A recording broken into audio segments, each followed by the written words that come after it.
There was no chase, no shouting, no last-minute escape. Just a man standing still outside a closed door for 6 uninterrupted hours. On the other side of that door was Lucky Luciano, and in front of it stood an assassin who had already been approved, already been paid, and already been told that everything was clear.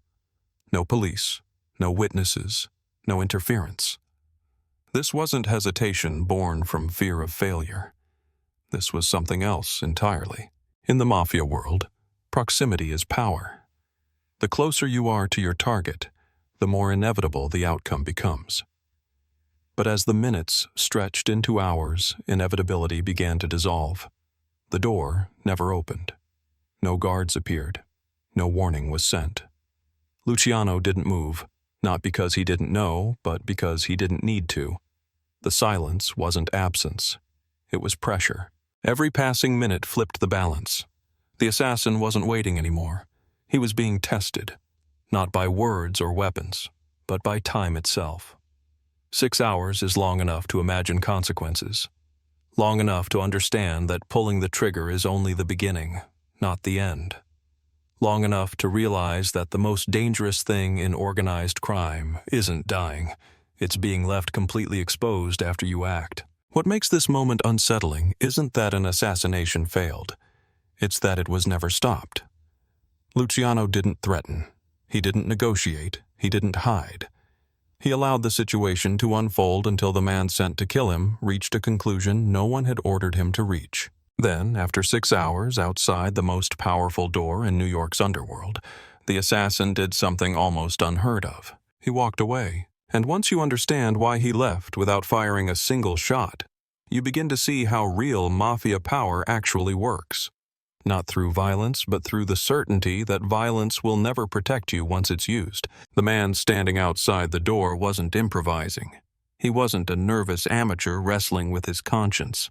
By the time he took his position, the decision had already been made far above his level. The hit on Lucky Luciano had been approved. Money had changed hands. Signals had been exchanged. The usual obstacles that stop assassinations, uncertainty, lack of access, fear of blowback, had been removed. On paper, this was a clean job. That's what made the waiting so unnatural. In the Mafia world, once a man is greenlit, time becomes the enemy. The longer a shooter waits, the more variables creep in. Someone notices, someone talks, something goes wrong. 6 hours of waiting meant this wasn't about finding the right moment. It was about something actively preventing the moment from arriving. And that something wasn't law enforcement. Luciano's door staying closed sent a quiet but destabilizing signal. There was no reaction from inside, no scrambling, no visible defense. To the assassin, that absence was unsettling. It suggested either ignorance or absolute confidence.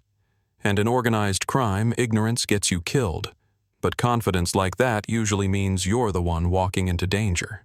What the assassin didn't know was whether Luciano was alone, surrounded, or already prepared for what would happen next. But he knew something more important. Nobody had come to stop him. That meant the system around Luciano wasn't panicking. No intermediaries appeared to renegotiate. No warnings arrived telling him to abort. In the underworld, that kind of silence doesn't mean approval. It means observation. The longer the door stayed shut, the clearer one reality became. If the hit was carried out, there would be no confusion about what happened. No ambiguity to hide behind. The man who fired the shot would be instantly identifiable, not by witnesses, but by consequence. Everyone would know who had crossed the line, and more importantly, who would be held responsible afterward. This is where the situation shifted from execution to evaluation. The assassin was no longer just a weapon. He was part of the equation. Luciano didn't need to say anything to communicate this. The stillness did it for him. Each passing hour forced the shooter to consider not whether he could kill Luciano, but whether killing him would actually end his own story in a way he could survive. By the time the 6th hour approached, one thing was undeniable. The hit had been approved, but the outcome no longer belonged to the man holding the gun. At first, the closed door felt like an advantage. No movement, no voices, no sign of resistance. For an assassin, that usually means control. But as minutes turned into hours, that sense of control began to slip. The door behind which Lucky Luciano waited wasn't protecting him. It was testing the man on the other side. Nothing changed inside the building. No guards rotated, no sudden exits, no coded knocks.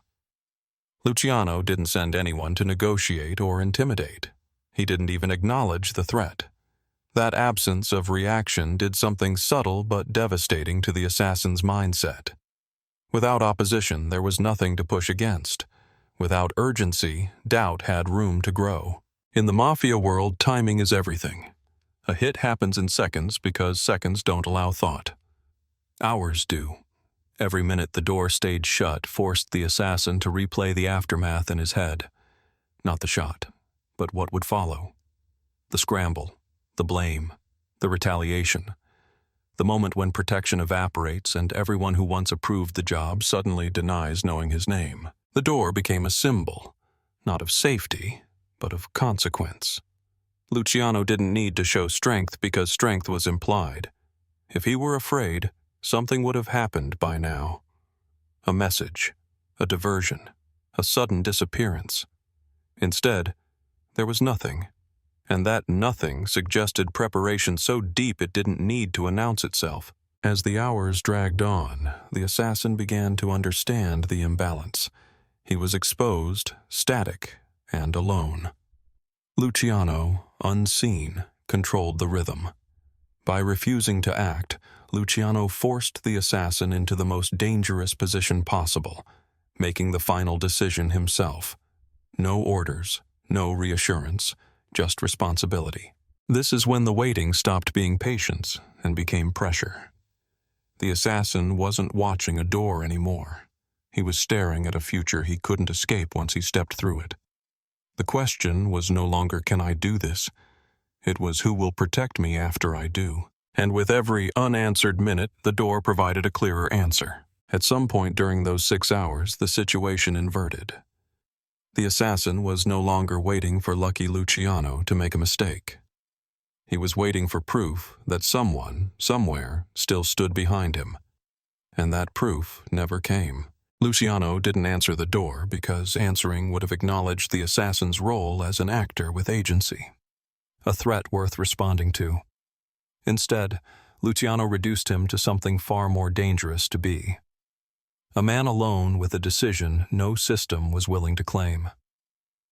In the Mafia world, protection doesn't come after the trigger is pulled. It comes before. Once the shot is fired, loyalty dissolves, and survival depends on how quickly others deny you ever existed. By doing nothing, Luciano forced the assassin to confront that reality in real time. If Luciano were afraid, the assassin would have felt it. Fear leaks. It shows up as movement, as urgency, as interference. But the stillness behind that door wasn't fear. It was certainty. Certainty that whatever happened next would not threaten the structure Luciano had built. Certainty that the consequences would land exactly where they belonged. The assassin began to realize something unsettling. Killing Luciano wouldn't end a reign. It would trigger a reckoning he would stand alone to absorb. No crew would rush to shield him. No boss would claim responsibility. The very people who had approved the hit would retreat into silence the moment the gun fired. Luciano understood this dynamic better than anyone, which is why he didn't need guards, warnings, or messages. Time would do the work for him. In that waiting, Luciano shifted the burden of violence.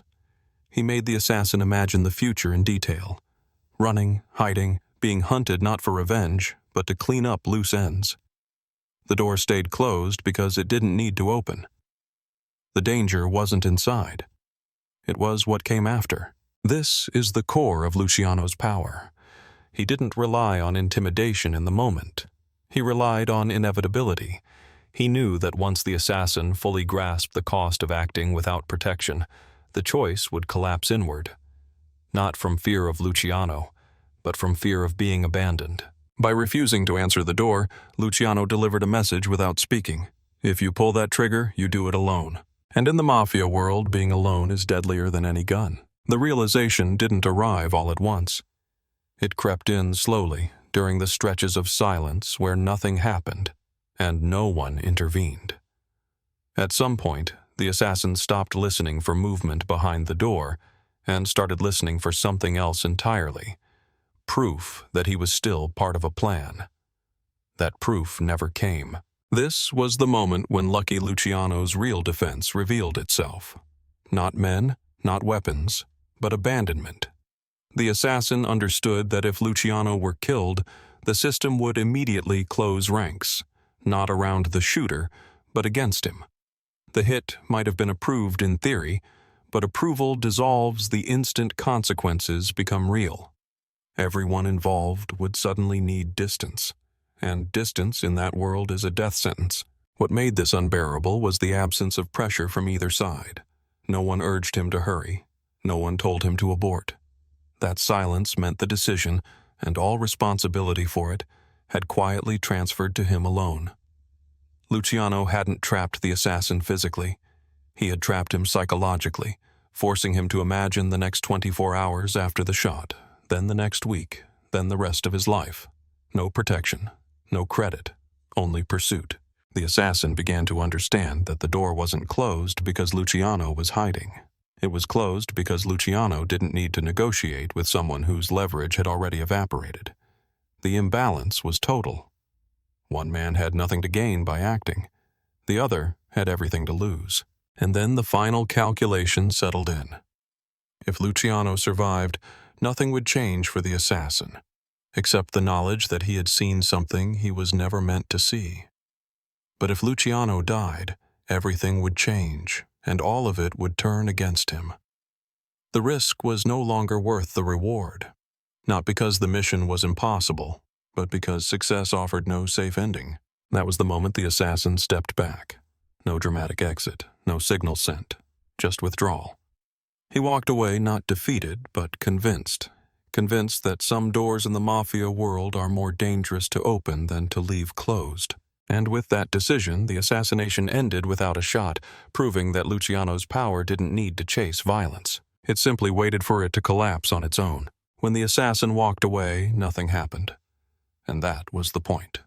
No pursuit, no cleanup crew, no warning sent into the streets. Lucky Luciano didn't need a reaction because the outcome had already delivered the message. An assassination that fails loudly can still invite retaliation. An assassination that never happens at all does something far more unsettling. It teaches restraint without enforcement. Word spread quietly, the way the most dangerous information always does. Not as a story of mercy or fear, but as a question no one wanted to answer out loud. If a man can stand 6 hours outside Luciano's door and leave alive without firing, what does that say about what happens after the trigger is pulled? The implication was unavoidable.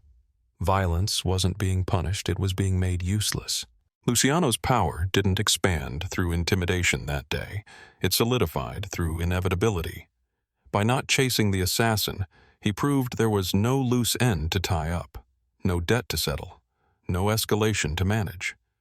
The system he had built absorbed the threat without reacting, and in doing so, demonstrated something every other boss understood immediately. Acting against Luciano didn't create momentum, it created isolation. This is why the moment mattered more than any successful hit ever could. A dead boss creates chaos, succession battles, and opportunity. A boss who doesn't even acknowledge an attempt creates something else entirely, a ceiling. Ambition hits it and stops. The cost-benefit equation flips. The problem isn't whether you can kill him. It's whether killing him leaves you anywhere to stand afterward. From that point on, Luciano didn't need to reinforce his position. Others did it for him, adjusting their own behavior, slowing decisions, reconsidering risks. Power that has to be demonstrated weakens over time. Power that causes people to self-regulate only grows stronger. The assassin walking away wasn't a failure of violence. It was proof that violence had lost its leverage.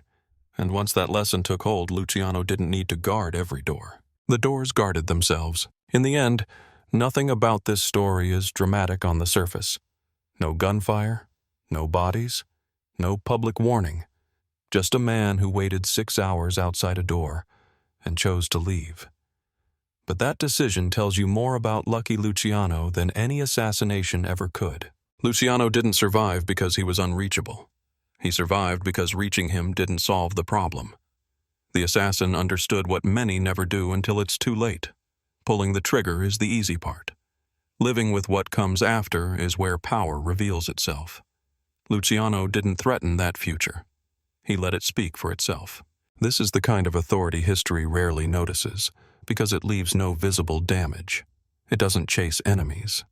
It doesn't correct mistakes loudly. It simply creates an environment where action becomes irrational, where even a man sent to kill you decides that success is more dangerous than failure. That closed door never needed guards. It never needed a warning sign. Because what stood behind it wasn't fear of death, but certainty of consequence.